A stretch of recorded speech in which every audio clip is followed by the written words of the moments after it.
फरमाइश से हुनकर भाईजी के झुमका गिरा रे और हम सब मैथिली गावे छी लेकिन अहाँ के बड़ा सुंदर फरमाइश कोशिश करे छी हम सुना दी।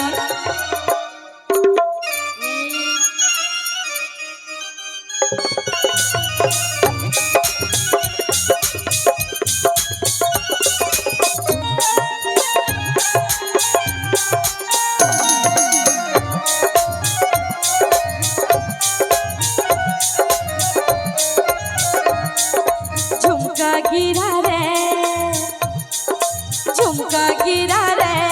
बरेली के बाजार में, झुमका गिरा रे बरेली के बाजार में, झुमका गिरा झुमका गिरा झुमका गिरा हो हाय हाय, झुमका गिरा रे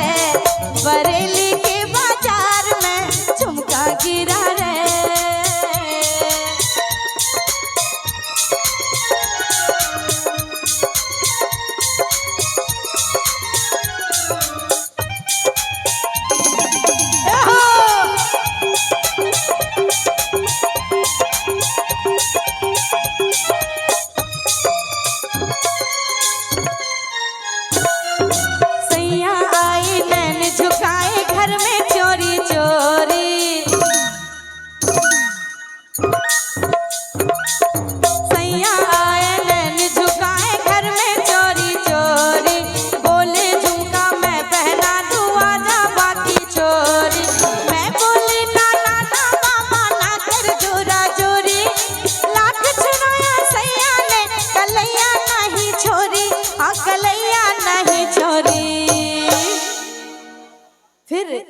फिर झुमका गिरा रे,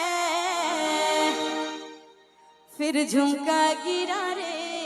हम दोनों के तकरार में, झुमका गिरा रे हम दोनों के तकरार में, झुमका गिरा झुमका गिरा झुमका गिरा हाय, झुमका गिरा रे बरेली के बाजार में, झुमका गिरा रे बरेली के बाजार में, झुमका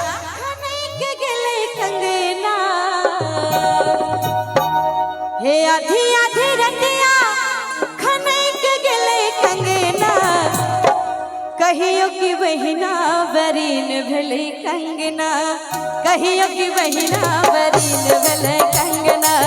कहियो की बहिना बरीन भेले कंगना, आधी आधी रतिया खनक गेले कंगना, आधी आधी रतिया खनक गेले कंगना, कहियो की बहिना बरीन भेले कंगना, कहियो की बहिना बरीन भेले कंगना।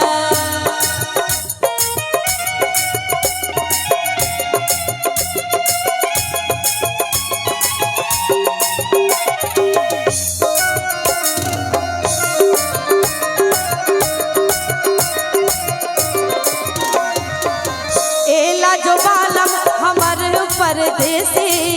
रख लो नियर नहीं बाजब बेसी, एला जो बालम हमर परदेसी, रख लो नियर नहीं बाजब बेसी, किछ जो पूछता ता मूरी डुलायब, किछ जो पूछता ता मूरी डुलायब, कितबो बेकल है ता लाग नहीं आयब, कितनो बेकल है ता लाग नहीं आयब, बात छल छापल उखाड़ के लेल सजना, बात छल छापल उखाड़ के लेल सजना, कहियो की बहिना बरीन भेले कंगना, कहियो की बहिना बरीन भेले कंगना।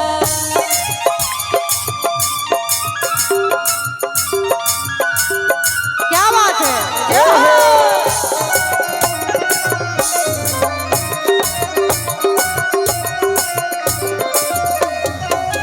एला जो बालम हमर परदेसी, रख लो नियर नहीं बाजब बेसी,